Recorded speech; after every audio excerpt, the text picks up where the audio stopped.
Hello, everybody. Today we are going to be looking at magma composition. So in your Edmodo, go to the post that says magma composition. We have the link for the reading, we have our practice questions, and we have my email that you can send your answers to. So let's take a look at magma composition. So, magma, as we know, it forms deep beneath the Earth's surface. We know that the rock melts below the surface under high pressure and high temperatures. And we know that, well,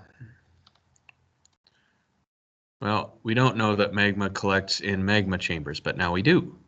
So magma collects in magma chambers beneath the Earth's surface. So magma chambers are going to be located where heat and pressure are great enough to melt the rock. And these are usually located at places where you are going to find volcanoes, such as divergent, convergent, plate boundaries, or hotspots. So the makeup of the magma, or the chemistry of the magma, is going to determine what type of igneous rock it forms. So it's also going to determine how the magma moves. So basically, the higher amount of silica in the magma, the higher viscosity. So the more resistance to flow it has. So viscosity is a liquid's resistance to flow. So a viscous liquid would be something like syrup. Syrup doesn't necessarily flow easily.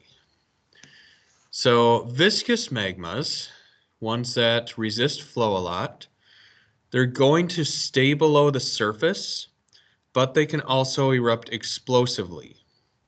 All right. These are felsic magmas. They're high in silica. When magma is fluid and runny and not viscous, it is going to reach the surface by flowing out in rivers of lava. So when magma is viscous, you're going to get more of an explosive eruption. When magma is fluid, you're going to get a quiet eruption. So the fluid magma is going to be low in silica, and it's going to be mafic. All right. So remember, felsic is lighter, mafic is darker. So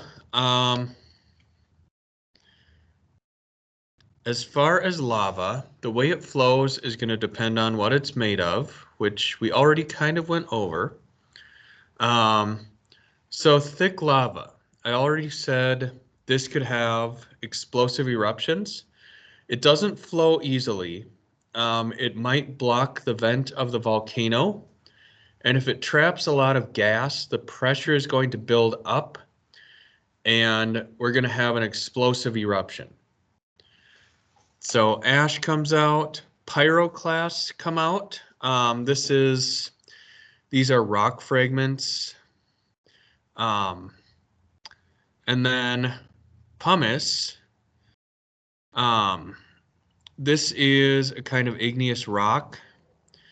So pumice has small holes in it, and that's going to show where the gas bubbles were when the rock was still in its molten state. Fluid lava is going to flow down the mountainsides. These are going to be quieter eruptions. And the rock that it becomes is going to depend on which type of lava it is and where it cools. So 3 types of flows: a'a, pohoihoi, and pillow lava. So a'a is the thickest of these lavas. It forms a thick and brittle crust. This crust is torn into rough, rubbly pieces, and the surface is going to be angular, jagged, and sharp. Okay.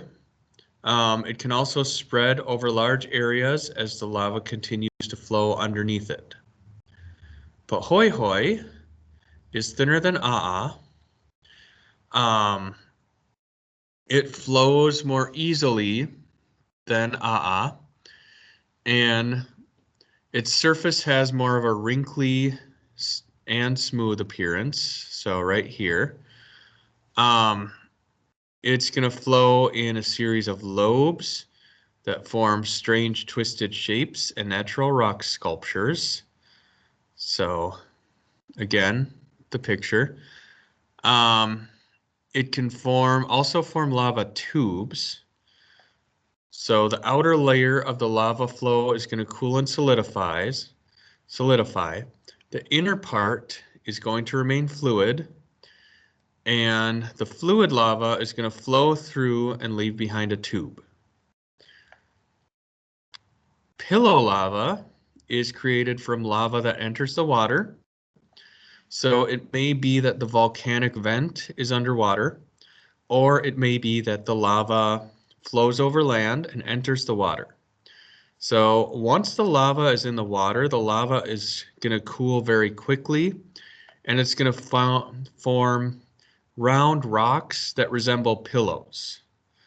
Okay, pillow lava is going to be very common along mid-ocean ridges. So make sure you finish your questions and turn them into me.